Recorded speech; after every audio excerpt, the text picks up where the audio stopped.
Cool. Yay! We are live. God, it's been so long since I've done this, so I literally am just like, I don't know what I'm doing.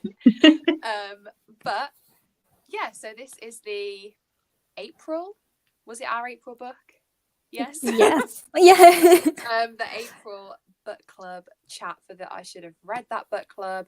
If you're like watching this back or whatever, the book club is, well, it was started by Shannon, and me and Charlotte are co-hosts, and Aoife is joining us today to talk about our April book. We've had a bit of a, I don't think we've done a live show for quite a while, right? A few months. Yeah. We're late on the others, but early on this, which is great. Yeah. Exactly. I think because we've actually all read this one and like got the time to speak about it. So yeah, we've all read The Appeal this month by Janice Hallett, and again, you at least you guys are on it. I'm literally staring at it. I could go and get it. I was so close when I was in Waterstones. Hold on, I'll go get it. Beautiful hardback that they have. I've seen that. I certainly regret not going for that because it was my birthday and I could have treated myself, but yeah, my copy of it is somewhere unknown. So but yeah, we just thought we'd come on today and talk about it. We haven't got like specific questions this time, more of just like a sort of, I think, some areas that we were going to talk about. So I thought we could start off by talking about our just like general thoughts, and then maybe get into some theories, and then like our thoughts on the ending, both in terms of the mystery and sort of like how it was left overall in general. So I think we should just say from the start that there's going to be spoilers, right? Yeah. 100%. I think you can't really talk about this one without giving at least mild spoilers. Yeah. So I guess the general like premise of it that we can give quickly without that is that it's a murder mystery sort of book.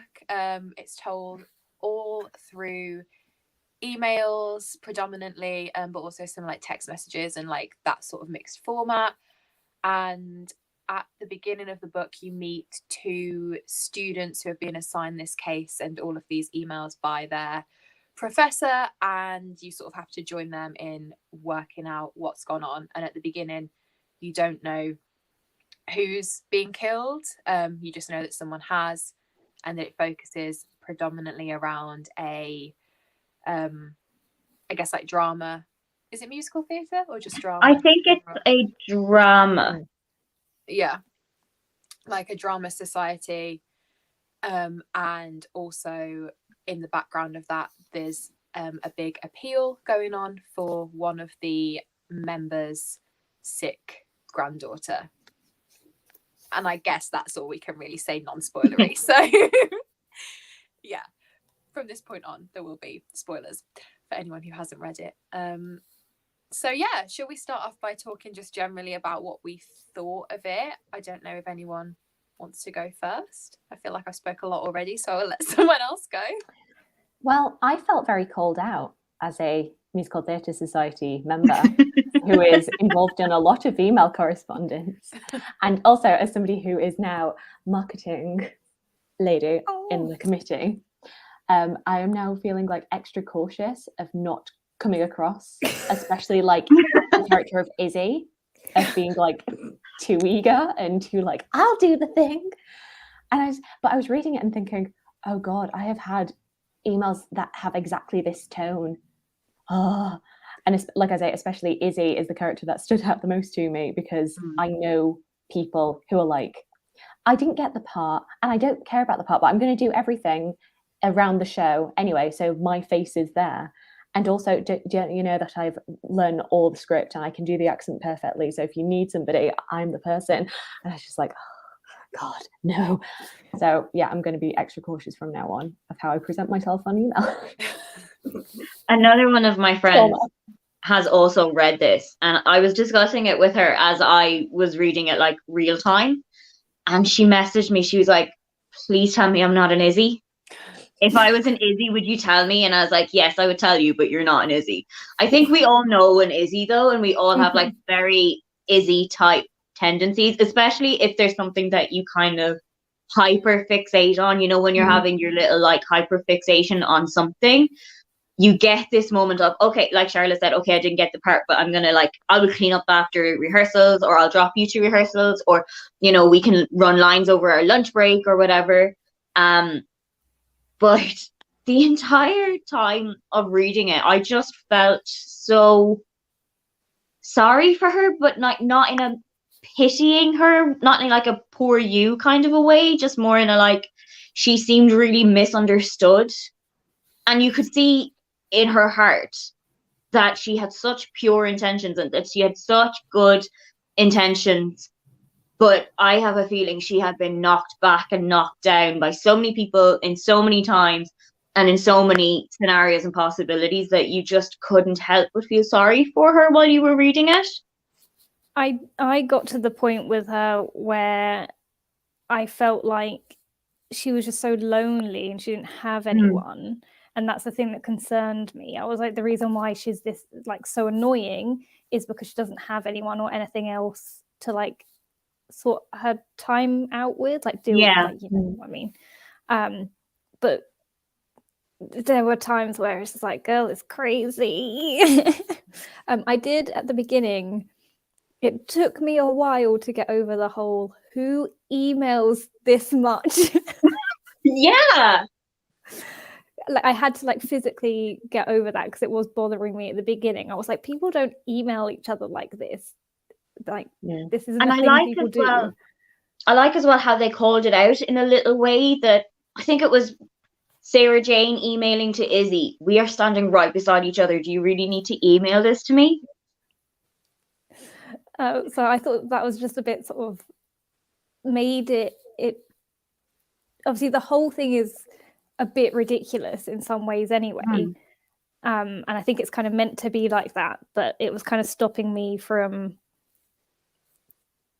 finding it realistic in a way. I don't know, it was a bit of a weird line, but I thought that the author actually did it really well in terms of like the humor and how like over dramatic some bits were, to the point of it being like ridiculous, which is kind of tying in with what half of the story is about, because they're like all actors and stuff anyway. To it being realistic enough for you to be so intrigued about what's going on. It's like, So I know that Shannon, you read it in one sitting, and I know that Karis, you pretty much read 200 pages quick off the bat. Charlotte, how long did it take you to read it? So I was audiobooking because I got a good deal on it. And it was pretty much like that day, doing my errands, going back and forth to the shops and stuff. And then later on in the evening, blasted out. It was very, very compulsive. And I felt like it took a little time for me to fully dive in, but once I was in, it's like, okay, I need to find out what happens. Yeah, I feel like at the beginning, because you are introduced to like so many characters all at once, I kept going back to like that list, like who's who in the musical theatre group. But yeah, once I got into it, I got through it so quickly, and that exactly. And I liked how there was like an updated one, maybe 50-60% of the way through the book, where it's like, we've met all these other people, you might not have remembered who they are, let's give you a little refresher as well. I really liked that.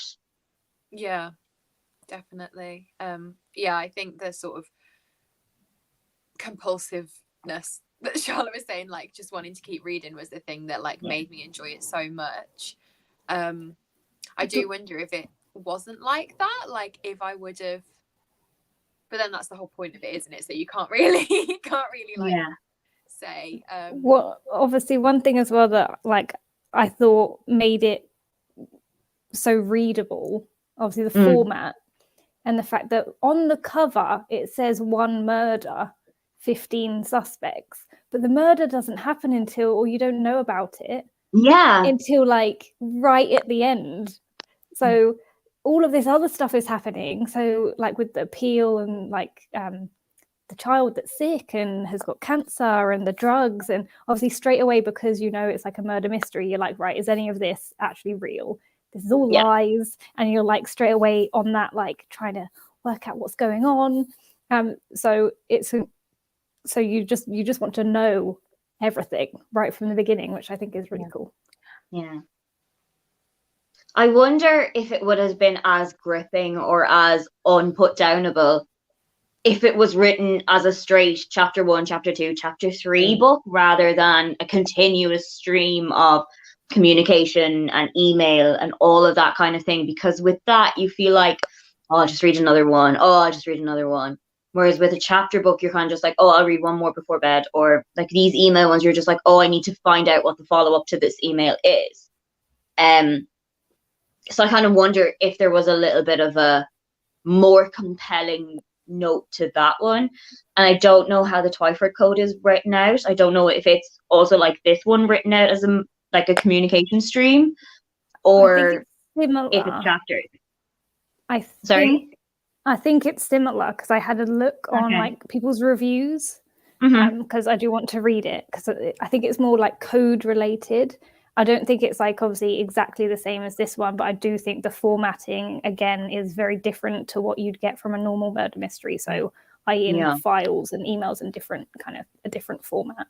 And I think the format of this lends to the sense that you get from that like byline of, can you uncover the truth, of like it wants you to interact with it, and maybe you're not getting everything, but I think if it was just straightforward prose, interact with it, you wouldn't feel as involved with it. This is the amount of notes that I kept. That's not a joke.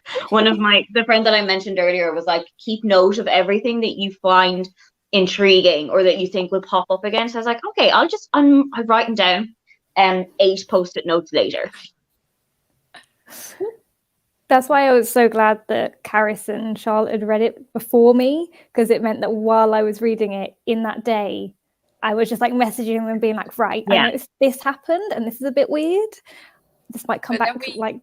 Then we can't like say anything back. It's just like, wow. Well, you must have been down, Caris, because you were the first one to finish it. Yeah.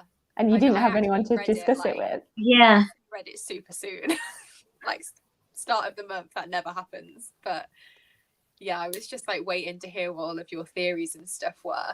And I think Shannon said pretty early on about the Poppy, is that her name? About her not really being ill. And it was like, yeah, I said that, like, that was the very first thing top left.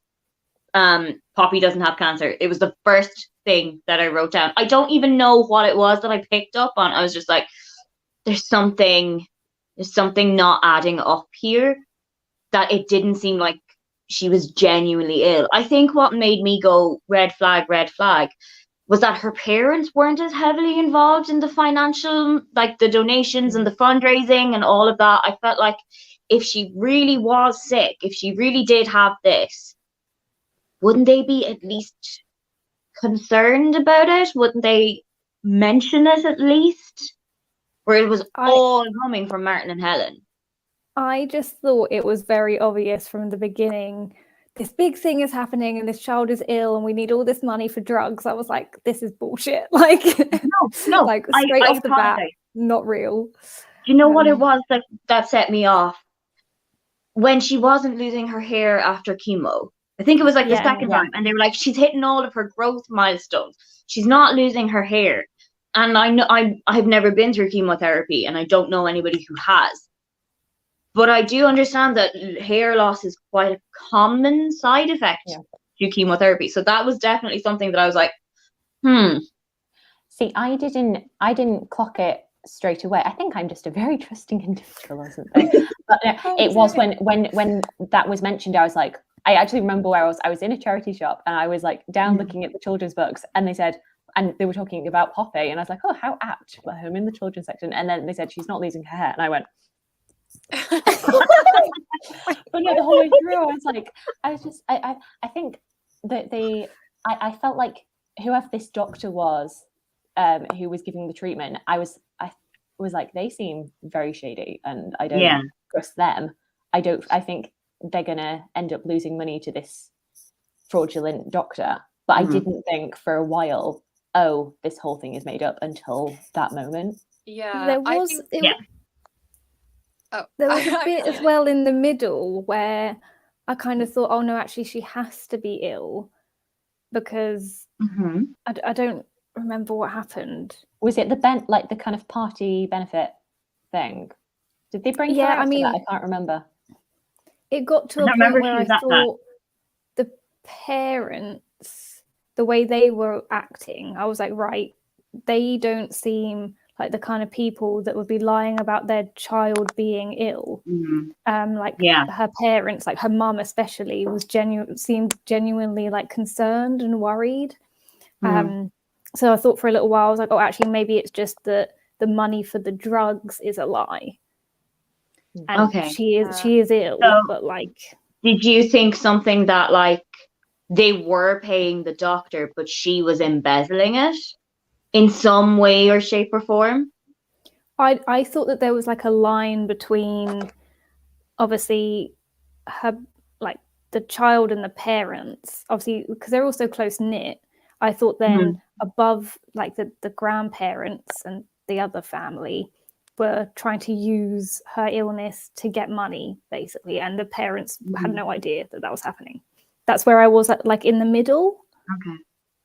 Yeah, I think I went a bit back and forth on it as well, because like with all this stuff about her not losing her hair and stuff, I was like, oh yeah, it seems like obvious that it's a lie, but I didn't really, like Shannon was saying, I didn't really understand like why they would do that. And there was some bits earlier on like where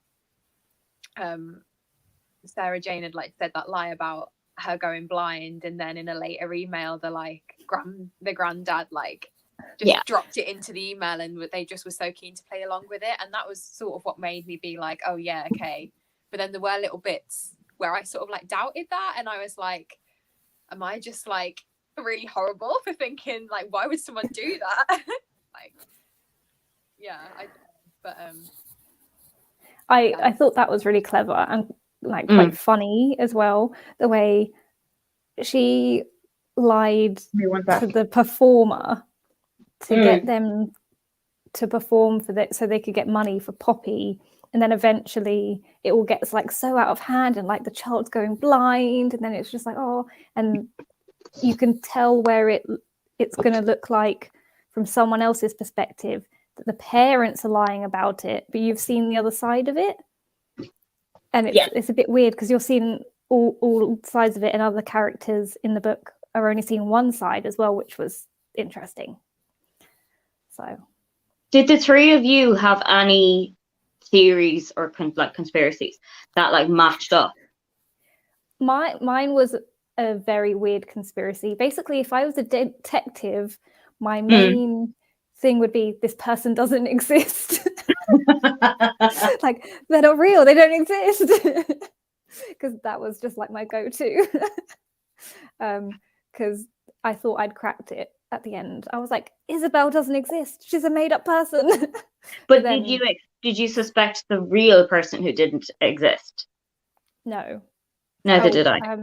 Only like towards the end, when they were like, when it was clear, like quite near the end and just before it got revealed, I think I worked it out then. But before that, I thought it was going to be the Jackie, was that her name? The one who was traveling. Yeah. So I was like, what is the point of this character otherwise? Like, surely she's got to be the one that's made up. We obviously haven't seen her. We haven't heard about her from any other like sources. And I was just trying to like figure out like maybe she'd met like Sam and Kel traveling somewhere, or maybe like she's not actually traveling. But I guess maybe that character was just included to be like a bit of a red herring. It's like the obvious, I guess. Yeah. The 5, like, you know, when Femi and Charlotte are putting together, they're like, these are the 5 main suspects that we think it is.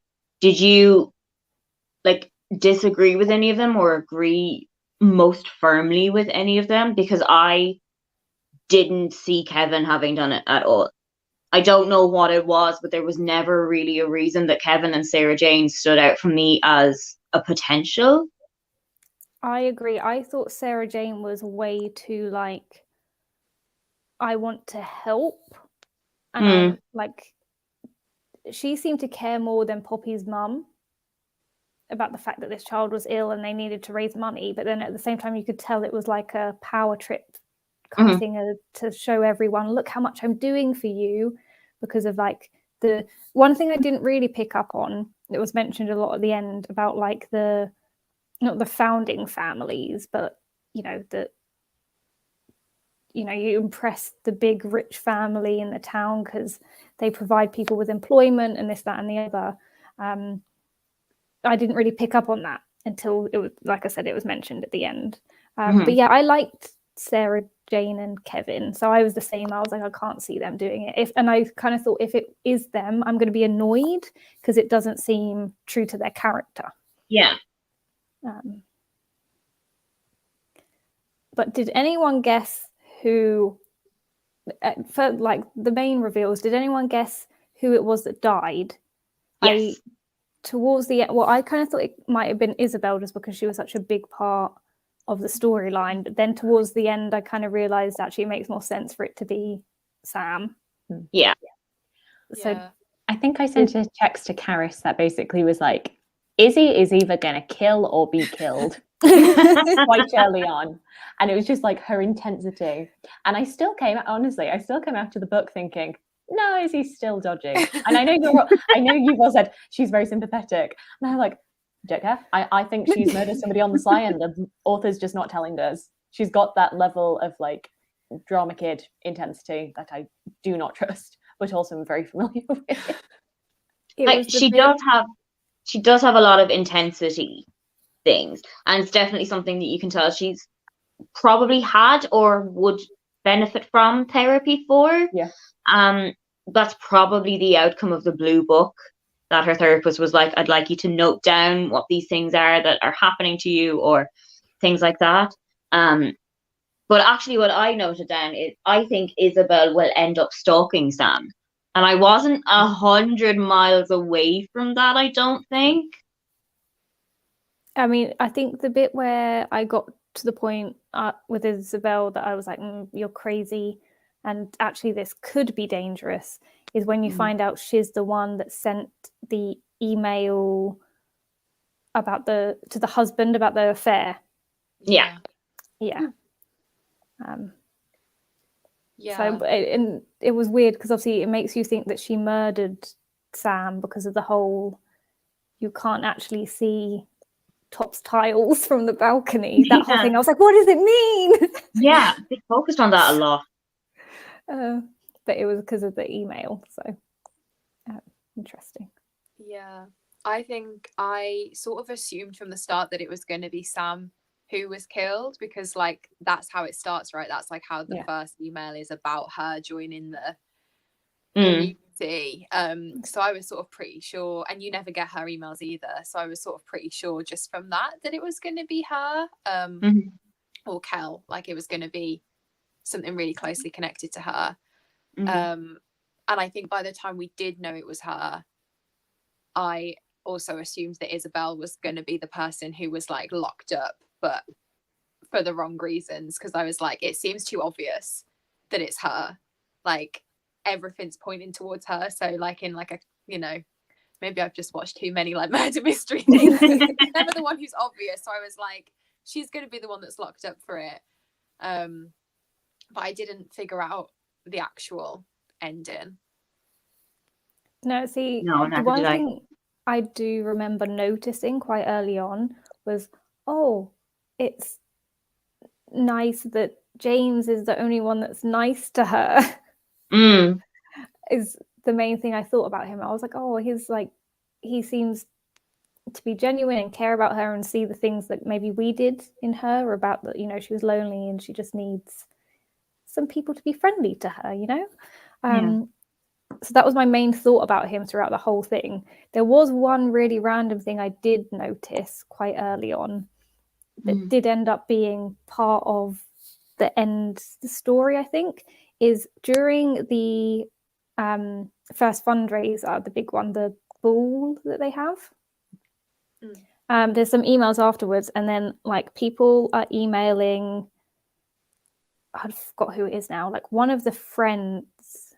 They're emailing James and his wife, Olivia, being like, or someone emails them to say, oh, it was really nice of you to look after Poppy, because obviously they couldn't attend and they weren't at the ball. So obviously everyone just assumed it was because they were looking after Poppy. But then you get correspondence, I think, from Isabel to, is it Katie? Like the friend, Sarah Jane's friend? Emma? Emma? Yeah, Emma. About, oh, thank you so much for looking after Poppy. So I was like, wait. Everyone is assuming it was Olivia and James that was looking after Poppy when they weren't. It was someone else. And that happened quite early on. And I like picked up on that. I didn't even notice that. Yeah. Because I remember messaging you like towards the end. I was like, I did notice this.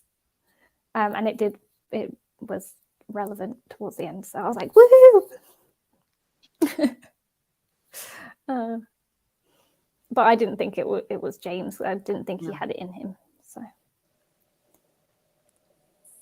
Yeah.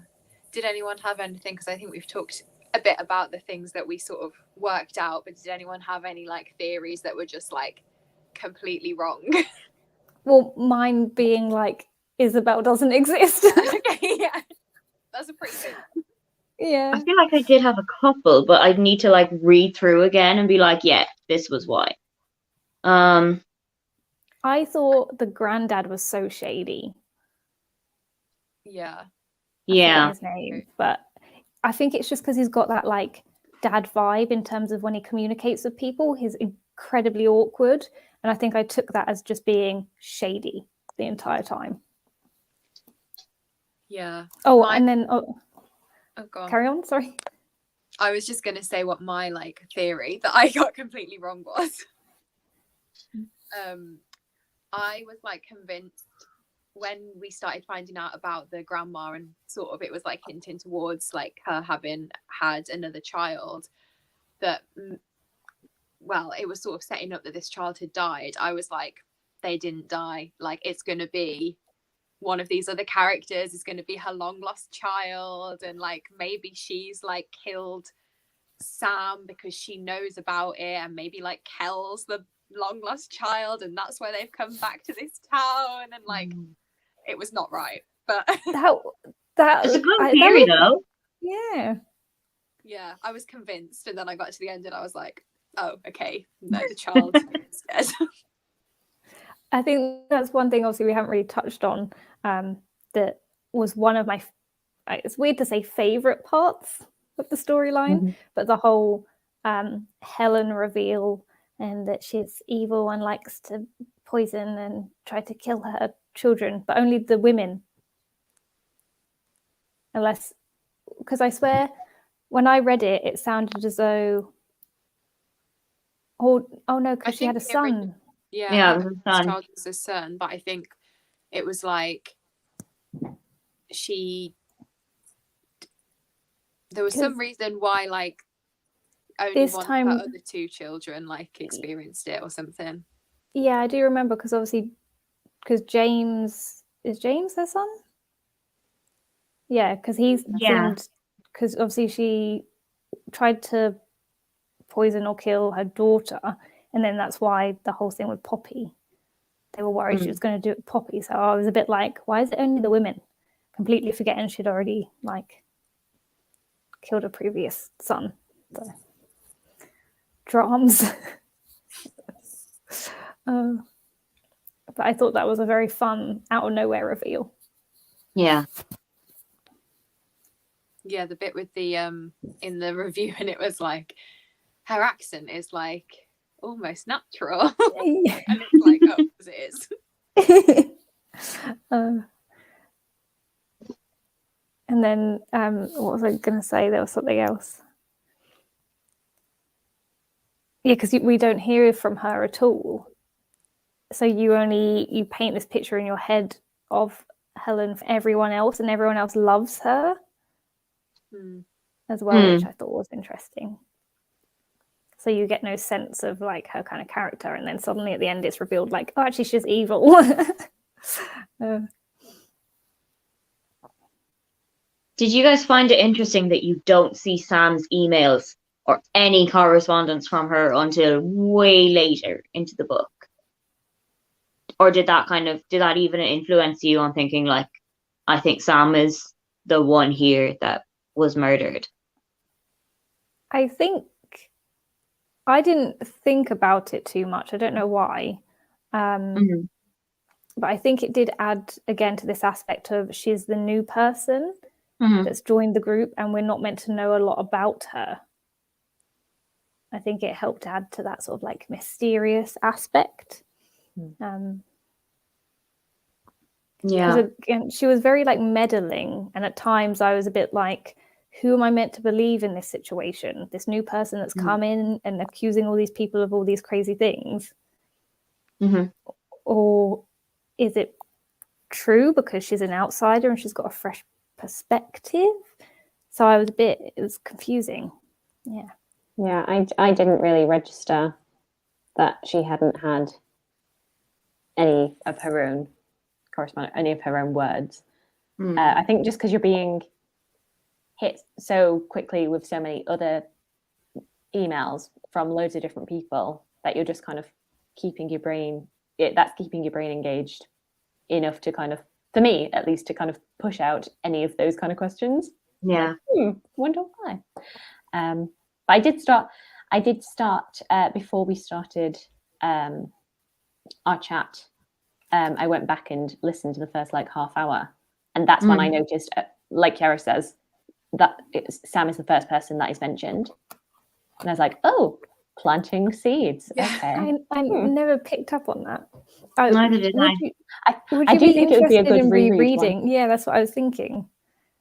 Like, would it be interesting rereading it, knowing everything that happens? Yeah, I wonder if like going back over it, I'd be like, oh, how did you miss this the first time? Or now this makes more sense knowing what I know about the outcome. I think it would be a really good reread. Yeah, definitely. Yeah, I think like I already said, Sam's missing emails were one of the things that sort of like led me to sort of imagine that it was going to be her that ended up being killed. But I kind of thought not having her emails included and sort of like played into this whole thing of like, you know, you only get so much information and then suddenly like the students like find out some more information, and that was probably one. I mean, I really enjoyed the book overall, but that was probably like one of the things that I wasn't so sure about it, because I kind of thought like, okay, I was never gonna be able to figure this out because you just conveniently like have withheld a load of information, and then we get it all like at the end of the book, so it sort of means you can only put it together fully like as it's being told to you. Yeah, I don't know if anyone else had like any thoughts on I see what you mean. It's like purposely presented to you, like you said, in a way where you're trying to do the detective work, but again, there's missing information and you don't get that until towards the end.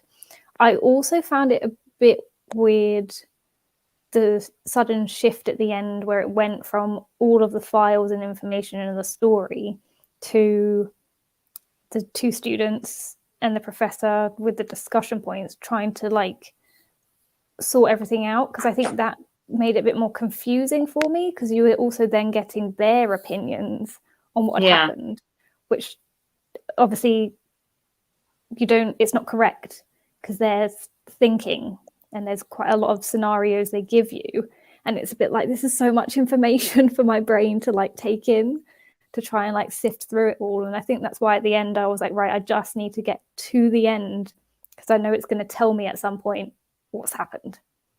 So I stopped detective working at that point because I was like, it's just hurting my brain. I'm just going to carry on reading. It's fine.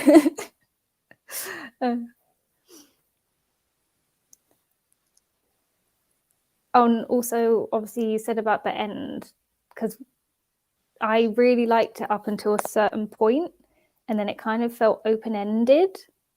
Okay. Because there's two very odd things that happen at the end, and it's a bit like, it was all nicely tied up, and now I'm like, you've opened the door and left it open. What were the two things?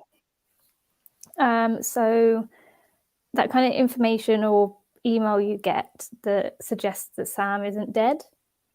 Oh, yeah. Yeah, and the whole she's always with you or she's always there. because someone thinks that they see her and emails whoever it is, and they're like, "Oh, I'm sorry, but she died." Blah blah blah. But then it's like, she's always watching you, and it's like, what does this mean? You. And then the last bit with, is it Isabel emailing? Femi. Oh, is it Femi? Yeah, emailing Femi, being like, if you need any help with anything. Again, with Charlotte, when you said you finished it and you were like, "Oh, did you not trust this girl?" No. I was fine up until that bit, because it's like, she's crazy. Like, she's just always there. When the professor was saying, no, it's absolutely not Izzy, I was just like, she's fooling you. She's fooling you. I know this. I know who it is. I know this woman.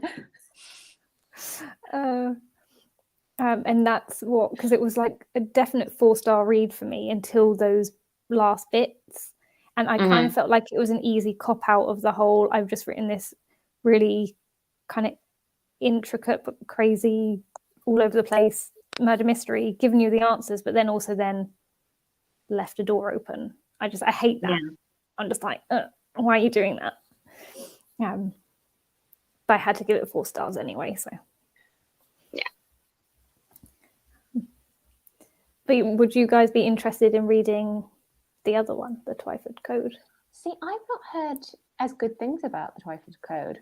I to be fair, it's not one that I've been anticipating because I hadn't read this until now. But the few that I'd seen had not been as wholly positive, so that would put me off, because I'm already not really a mystery kind of reader. I don't know if you've heard differently. No, I've also seen some rather mixed reviews of it, so I'm not entirely sure if it's going to be like a must read it right now, or I'll get to it eventually. It's not like a huge priority for me. Yeah. I think I would like to read it for the experience. If I feel like I would get the same experience out of it as I did the Appeal, then 100%. Because for me, with the Appeal, it was more about, the experience than the story itself. If that makes sense. Is this one that you're going to recommend to people often? Or is it one that like a specific type of person has to read? I would say it's a really great book for anyone who wants to sort of like delve into different genres that they're not normally used to reading, with like murder mystery being one of them. I feel like it's very, like, what's the word? Reader friendly, I guess. Yeah. Because of the format, I guess. Yeah, and it's not like a big commitment. If someone, doesn't like it or whatever, then it doesn't. I think we've all read it really quickly, so it would take like a massive amount of time to read. Yeah, I think the same. I think if anyone said to me like wanting to try out like a crime or mystery thing for the first time, then I think it would be something that I'd recommend. But if it was someone who's like really read a lot in that, I probably still would recommend it, but I'd say like it's not, you need to like put your preconceived notions of what you've read before like aside, because it's not, it's very different to like anything that I've ever read in that sort of genre before. Another thing that I've just like kind of thought of that I really liked about it was, I talked about it briefly, is like the humor side of it as well. It wasn't just all dark and murder and like sad things happening. It had like the humor side, which I like too. Yeah. So it's got a little bit of everything for everyone, I think. For sure. Yeah. There are some other ones as well that are written in like a similar format. So was it Night Film by someone Pessel? Anna Pessel? Is it Marisha? Yeah. No. It was on BookTube like years ago. And I think it's like sorry. I don't know who I was thinking of. Yeah, a it was thriller type novel, again, that's written in like files. So this one has definitely made me more intrigued about reading that now, even though it came out years ago. So hello. Hi. Yeah, I remember there being a lot of talk about that back in the day. Because I think the appeal is definitely one that I'm going to recommend to my dad because he loves this kind of book. But I do then wonder if he's going to get the same things out of it as I would. Like, I really loved, noting down everything that I did note down and be like, okay, so I figured this out already, or, oh, I haven't gotten this figured out yet. And I do kind of wonder if he's going to get the same immersion or the same experience out of reading it as maybe I would have. I feel that. So like I give a lot of my books to my mum, but she reads a lot of like thrillers and murder mysteries and whatever she gets all of them from the library because it's like one of the biggest genres. So I don't know if she would, because she's kind of sick of the genre, would find this something like a little bit different because it is written differently, or it's just like, oh, it's the same thing all over again but stupider, because she could be very like judgmental sometimes. She likes good writing, and like I bought her The Pull of the Stars by Emma Donoghue for Mother's Day because I was like, well, because I want to read it after her as well. And she started it and she was like, oh yeah, it's okay. And I'm like, why are you being so judgmental? So part of me is like, I do want to see if she would like it, but I also, part of me said that she really, really wouldn't. It's weird. Be prepared for both outcomes, basically. Yeah. I feel like my sister might read it on holiday. She doesn't, like, my family aren't massive readers, but they will, like, on holiday. My mum definitely would not. Mama Coin is a nice, fluffy, happy kind of read only kind of person. So she wouldn't do a murder mystery, but I think my sister could be persuaded. I think like we've been saying, it's a good like way of getting yourself in to the genre if it's not something that's familiar. I don't know what I think she'd enjoy that. Okay. But I think for my mum, even though the murder doesn't happen until later, and it's not like you've got loads of grisly details about it, just the knowledge that someone dies at the end. Yeah. There's no romance in this. What? And I respect that because that is also how I feel. There's no romance in this. But I did kind of think that there would be. I did think that I kind of suspected Isabel to have killed Sam because I think I actually messaged this to you, Shannon. I think I was thinking Isabel will admit her feelings to Sam, and Sam will be like, I'm really sorry, I don't see this as that. And then Isabel will get into like a blind rage, jealous rage, and kill her. And that's why I thought, like, I always had thought that Sam was the one that would die, but that was my suspicion as to how she would have died. Very Greek tragedy. Yeah. Well, we're reading a tragedy next month. Like a definite tragedy where lots of people. I always forget. Many deaths. Yeah, many deaths. But no, I thought this was a really good book pick for a book club because there's just so much that you could discuss on it, and it was so fun to like message you guys when we were reading it with like suspicions, and then obviously Aoife, when you were reading it, it was so exciting hearing like your thoughts and theories as well. I feel like it's a very connecting book, if that makes sense. It makes people want to talk and discuss, and that's always great. It's so juicy. Yeah, definitely. It's definitely one, like, I don't know how it was for you, Karis, but it's definitely one to read if you know somebody else who has read it. Like, I don't know if, I know that the two here haven't read it before you had, but I don't know if anyone else outside of us had read it before you. But I think it was good to have these people that I could be like, oh my God, I just noticed this, or, oh, I've got a theory on this. Do you want to hear it? It was really good to like have that kind of back and forth with them, even if they are staying completely poker faced and be like, okay.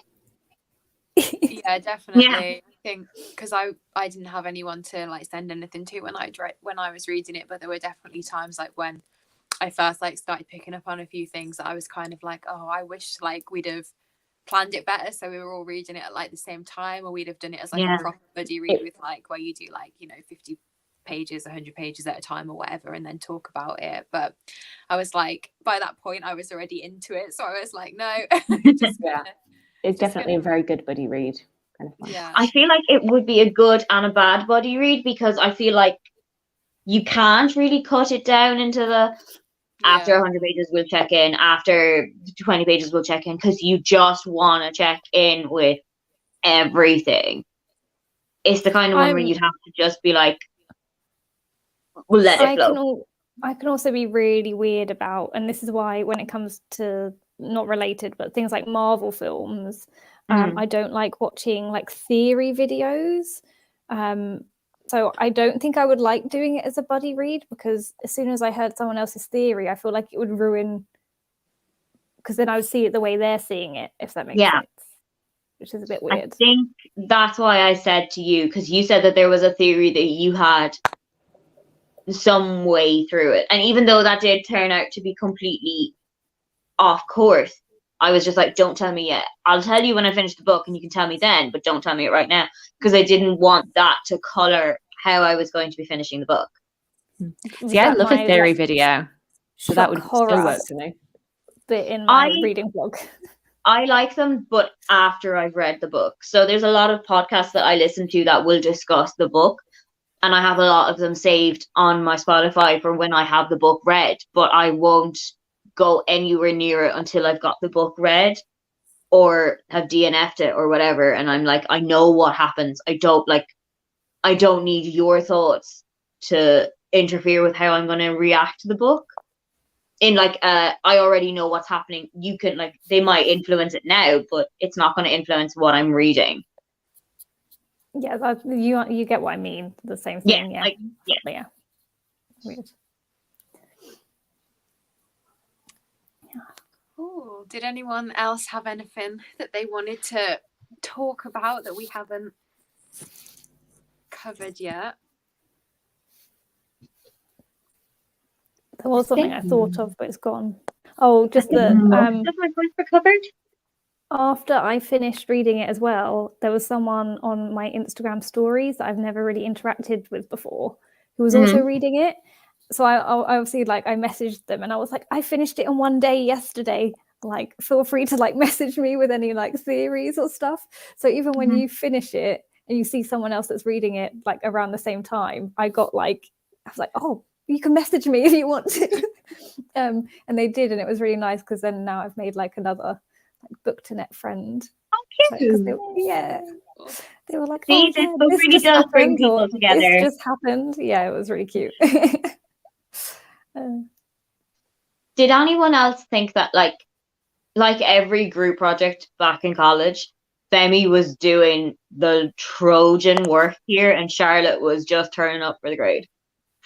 Or she was like, I feel like, there was a lot that I missed, but there was so much that she had to be like, wait, can you explain that to me? Or so how did you interpret this? And I don't know if it was done for like to clear it up for us, or to I felt like I was Charlotte, because I was like, I need help, I don't understand. And in that moment we were all Charlotte.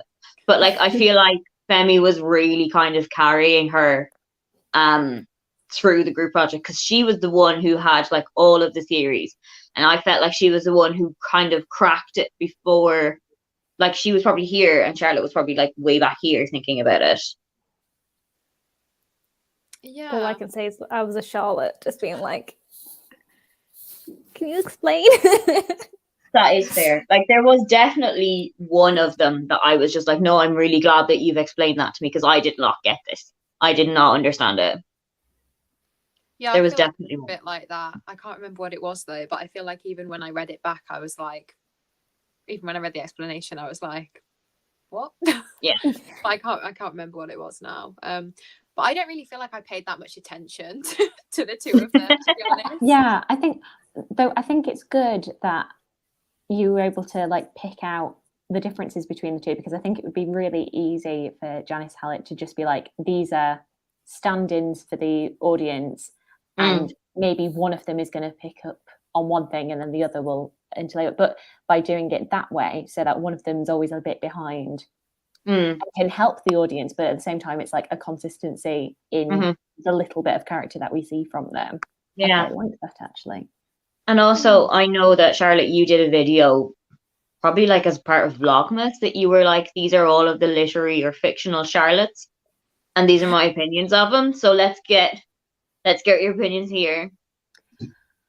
Yeah, I hadn't really noticed until you said that, and I suddenly felt very defensive. purely for the fact that she's called Charlotte and no other reason. Fair. For God's sake. But no, I do agree with you. Looking back on it, she's looking back on it, Femi's doing the work.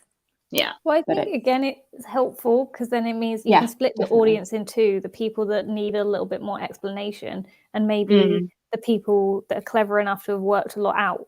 So they would be backing Femi, being like, "Yes, we're on the same wavelength," and the rest of us are like, "Charlotte, thank you, you got my back," asking all these questions. There were moments where I was like identified with Femi having figured this out, and then there were moments where I was like Charlotte, and I was like, no, I just needed an extra explanation on that one, and I did kind of seesaw between the two of them. It's really clever if you think about it. Like, yeah. You can tell that it was meticulously planned out. Yeah. When to give certain bits of information and explanation, definitely. Yeah, it's a lot of kind of like not just coming up with the storyline and the characters, but like putting it together just makes my head hurt. Yeah, I'm like, and having so glad I wasn't like backstory for all of the characters as well, like because there was so much I feel like we learned about so many of them, like from their pasts, and like some of it was relevant but some of it wasn't, and like obviously that all adds to the mystery of like figuring out what is relevant, but I don't think I would be able to do that for like 15 characters or however many it was. What did I just hear then? I think it was I think it was my house. It was like the door from our living room. But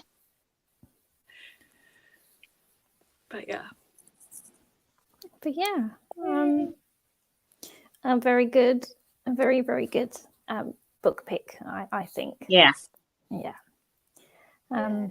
a success. Success finally. And then I'm going to be a nerd now because I'm really excited about next month's one as well. I've had it under my bed for the past like 3 months or so, thinking like, no, we're not going to put it on the TBR yet. Hide it away.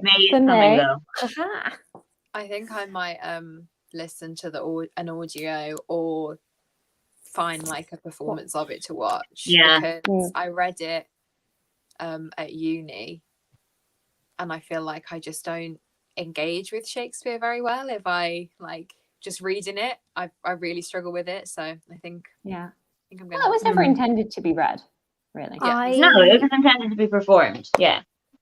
The first time I read it alongside watching the Maxine Peake adaptation of Hamlet during lockdown. Changed my life. Because obviously everyone talks about, is it the David Tennant one? Yeah. But I think I was just intrigued by the Maxine Peake one, and honestly it was so good. It's long. I think it's like 3 hours or something, but I watched it in 2 sittings, which I would recommend you do like the first like an hour and a half. And then I keep wondering if I should try and track down the Kenneth Branagh one, which I was thinking of watching a Kenneth Branagh line. So Maxine Peake's one. Hours. Oh, actually, I think Maxine Peake's one does cut a few lines. Actually, now that I think about it, because I was reading along and I was like, wait, where am I now? But it was still really good. So yeah. I did this one for my leaving cert 11 years ago this year, and as part of it, we all went to see a production of it that was like live broadcasted into the cinema in the closest town back home. And Ruth Negga was Ophelia, and she was just chef's kiss good. And I really wonder if you can find that online, because if you can, I would love to go back and see it, because it was kind of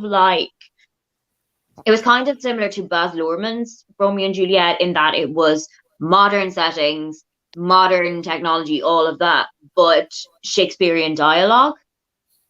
And that for me is a kind of like how to make Shakespeare accessible 101 thing. So it's definitely something that like I think can bring a bit more life into the play. But it is one of my favorite Shakespearean works of the two that I've read. So I will definitely be catching up on that one. It is my And then, fave.